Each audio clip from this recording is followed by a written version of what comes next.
కీర్తన 30 అధ్యాయం 5వ వచనం. ఆ, జీవితాంతముండును రేయి దుఃఖము వలన ఆ, నా కన్నీరు కారును. రేయిలో అనగా రాత్రి నేను దుఃఖముగా ఉన్నాను.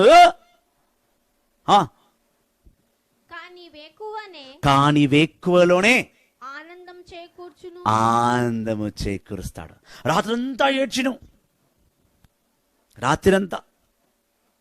నేను బ్రదర్ రాజు చెప్తున్నా, నేను పడుకోక కనీసము 3 నెలలైంది. డిస్టర్బ్ స్లీప్ అంటే పడుకుందామని ప్రయత్నిస్తున్నాను, కానీ నిద్ర రావట్లా. కళ్ళు మూతబడ్డది, కానీ ఆలోచనలు పరిగెడుతున్నాయి. డిస్టర్బ్డ్ స్లీప్, పడుకోనట్టు ఉండి లేనట్టు.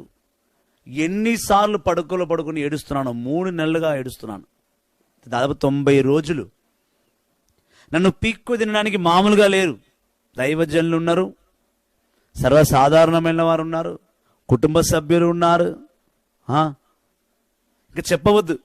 మాటలతోటి, మోసాలతోటి, కన్నీటితోటి, వేదనతోటి నన్ను అవమానిస్తూ, నన్ను తిడుతూ, వెనక తిడుతూ, ముందు తిడుతూ, నిందలు చేస్తూ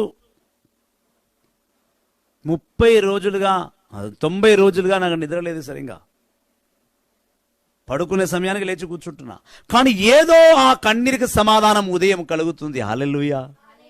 రాత్రంతా ఏడుస్తున్నాను, రాత్రంతా బాధపడుతున్నాను, కానీ ఉదయం ప్రార్థన మందిరంలోకి రాగానే ఉత్సాహంతో good morning, praise the lord, చలో ఈ పని చేద్దాం, చలో ఆ పని చేద్దాం, ఇది చేద్దాం, చలో అది చేద్దాం, ఈ లెక్కది ఆ లెక్కది, ఇది రాయి అది రాయి, దినమంతా ఉత్సాహపరిచే దేవుడు రాత్రిలో నేను కన్నీరుతో ఉండడం చూస్తున్నాడు.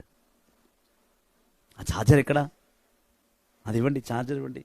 హల్లెలూయా, హల్లెలూయా, ప్రైజ్ ది లార్డ్.